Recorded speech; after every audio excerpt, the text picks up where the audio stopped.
السلام عليكم الاخوان، كي دايرين؟ بخير؟ لاباس عليكم؟ اليوم بغيت نهضر معكم على واحد الموضوع اللي الظاهر ديالو بسيط ولكن عنده قوه كبيره في حياتنا، اللي هو التنفس العميق. بحال من مره كتكون معصب ولا متوتر، كتحس بضغط كبير على الصدر ديالك وكتقول ما قادش. واش عمرك جربت غير توقف وتاخد نفس عميق ببطء؟ غادي تلاحظ راسك انك ارتحيتي شويه بلا ما تحتاج تاخد شي دواء ولا شي حاجه من برا. التنفس العميق بحال شي زر سري في الجسم، كيطفي التوتر وكيهدي الاعصاب وكيعطيك طاقه ذهنيه جديده. التنفس والسيطره على الغضب. الغضب بحال العافيه، كيشعل بسرعه، ولكن الا وقفتي وبديتي تنفس ببطء بحال الا كتخوي الماء على ديك العافيه. مثلا واحد الشخص مخاصم مع صاحبه ومازال شويه ويطيح في العصبيه ويقول شي كلام اللي يندم عليه في التالي. وقف، خذ 3 ديال الانفاس العميقه واسكت شويه، شي ثانيه ولا جوج ديال الثواني، غادي تلاحظ بلي الغضب بدا ينزل شويه، وغادي دير حوار هادئ بلا مشاكل كبار. التركيز والابداع. العقل ملي كيتحرم من الاكسجين كيولي مشوش. التنفس العميق كيعطي دماغك وقود جديد، كتولي تركز اكثر، كتفكر بصفاء، وحتى الابداع كيطلع.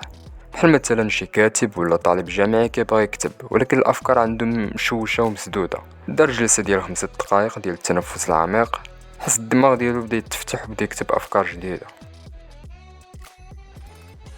التنفس العميق والقلق. القلق بحال شي موجة كتطلع في المخ، افكار كتجري، قلب كيدق والعضلات مشدودين. التنفس العميق هو البريك اللي كيحبس هاد الموجة. منين كدير الشهيق طويل كتقول لعقلك وقف، ماشي وقت الهروب، دابا وقت الراحة. بحال مثلا شي واحد عنده مقابلة عمل كيبدا يتخيل غادي نسقط، غادي يضحكوا عليا. قبل ما يدخل وقف قدام الباب، دار 10 ديال الانفاس العميقة، دخل مبتسم، صوته ثابت وثقته زادت.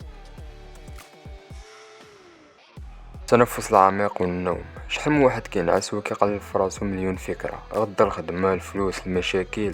الجسم باغي ينعس ولكن العقل مازال فايق. التنفس العميق انا بحال شي مفتاح كيهدي الموجات ديال الدماغ وكيعطي اشاره دابا وقت الراحه.